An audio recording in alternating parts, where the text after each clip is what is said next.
Scotland in 1999. The roads weren't just for travel, they were part of the experience. Imagine the hum of a moped passing by, the growl of a diesel Vauxhall Astra weaving through narrow city streets. Traffic was loud, it was smelly, and it was very 90s. Roundabouts ruled the roads, and if you didn't master the art of merging, you were in for a rough ride. There were no digital signs, no smart lights, just red, amber, green, and a lot of guesswork in rush hour trains. Slower, clunkier, and absolutely paper-based. You queued at the station, bought a ticket from a machine that beeped like a microwave, and hoped for the best. And let's not forget the rural roads, charming but wild. Winding paths through the Highlands, sometimes only wide enough for one car. You'd hold your breath at every bend, hoping you wouldn't meet a tractor head-on. No sat-nav, no Google Maps, just a fold-out map from the glove box and a bit of blind faith. It was frustrating. It was chaotic. But it had character. And every pothole, every jam, every wrong turn, it was part of what made Scottish travel feel real. Welcome to Scotland, 1999, where home wasn't smart, but it was definitely full of heart. Most folks lived in brick terraces or council flats, heated by oil radiators that clanked to life like old engines. And if you wanted to warm up a room, you'd either wait 30 minutes or just put on another jumper. Smart meters? Forget it. You guessed how much power you were using, and when the bill came, you just hoped for mercy. Technology at home was basic. A chunky landline sat in the hallway, and if you had internet, it came through a dial-up modem that screeched like a banshee. Wi-Fi? Didn't exist. Streaming? Wasn't even a dream. You had a boxy tube TV, a stack of VHS tapes, and the sacred family ritual of rewinding before returning. Everything was analog, hands-on, and a little bit clunky, but it made things feel grounded, tangible, real. In a world before smart homes, your living room was your kingdom, ruled by remote controls the size of bricks and couches that knew every family story. It might not have been sleek or digital, but in 1999, Scottish homes were full of warmth, character, and a comforting kind of chaos. Scotland, in 1999, where cutting-edge tech meant your office fax machine didn't jam. Let's just say smartphones weren't a thing. The closest we got was a Nokia 3210 indestructible snake playing, and text limited to 160 characters. In offices, the hum of CRT monitors and the clack of type-heavy keyboards filled the air. Those screens? About as deep as your average kitchen drawer. The internet existed. Sort of. It came with dial-up modems that wailed like ghosts and tied up your phone line like it owed rent. If you wanted news, you didn't scroll, you flipped. Newspapers ruled the breakfast table. Headlines were printed, not pushed through an app. Weather? You checked the telly, not your phone. Maps? You kept a big folded one in the glove box that you could never refold properly. Tech lived in the background. It wasn't sleek or smart, but it got the job done slowly, noisily, and with a lot of paper. 1999 was the last hurrah of the analog age, where innovation meant figuring out how to set the VCR timer without accidentally recording over your favorite show. It wasn't digital. It wasn't instant. But there was something charming about it all, a kind of clunky creativity in the days before swipes and smart assistants. Back then, culture wasn't digital, it was lived.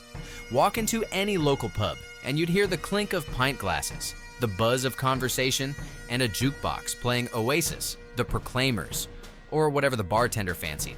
On weekends, it was ceilidh nights, old-school Scottish dances where you'd spin, stomp, and probably step on a few toes. Dinner? Oh, it wasn't quinoa and kale back then.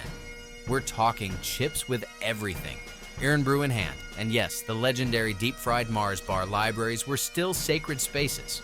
Rows of books, silence enforced by the sternest librarian in town. Students crammed for exams with pens, paper, and maybe a Walkman for moral support. People wrote letters, with pens, on paper. You waited days, weeks even, for a reply. It was a slower rhythm, but it meant more. Sundays? Closed shops, family dinners, and strolls in the park. No deliveries. No doom scrolling. Just peace and potatoes. Life in 1999 wasn't perfect, but it was personal. You looked people in the eye, you laughed without filters, and when you heard music, it came from instruments, not algorithms. Welcome to Scotland in 2025, where the roar of diesel engines has faded and the future hums quietly. Bioelectric vehicles now dominate the roads. Teslas, Polestars, and even vintage Minis turned electric. They're clean, quiet, and charging up faster than your morning espresso. But the real game changer? Scotland's streets have gotten smart. AI-powered traffic lights now predict flow, syncing with buses, bikes, and even pedestrians. No more waiting at a red when there's no one around. In Glasgow and Edinburgh, cycle highways stretch like arteries, wide, smooth, safe. Commuters on e-bikes breeze past traffic, rain or shine, with built-in lane heaters and solar-powered lighting. And the trains? They're all electric, baby. From Inverness to the Borders, the rail system now runs cleaner and faster than ever. No more soot, no more diesel fumes, just panoramic views and high-speed serenity. Even rural Scotland is catching up, with AI-routed minibuses that adjust their paths based on who needs a ride. Public transport is no longer one-size-fits-all. It's custom, connected, and carbon-free. Scotland didn't just upgrade its transport, it redefined it. A country known for castles and cobblestones is now cruising on clean power, guided by AI and pedaling proudly into a smarter tomorrow. Scotland 2025, where your home isn't just where you live, it's where the future lives too. Today's homes are net zero marvels, built with recycled materials, powered by the wind and sun, and designed to give more than they take. Forget flipping switches, just tap your phone. Lights, locks, heating. Even your kettle knows your routine. Waking up to the perfect temperature? That's just Tuesday. Old stone cottages now hide smart hearts, with AI heating systems that learn your habits and save you money while protecting the planet. From the Highlands to the heart of Glasgow, Scotland's homes have evolved, blending tradition with tech, charm with change. From the streets of Dundee to the cliffs of Skye, 5G flows like air powering everything from contactless cafes to AI-driven hospitals. No Wi-Fi? No problem. Satellite broadband beams down into Highland villages, making remoteness a thing of the past. And if you're craving snacks in the Cairngorms, drones have you covered, delivering groceries, medicine, even pizza, all at the push of a button. Urban planning? It's done with data.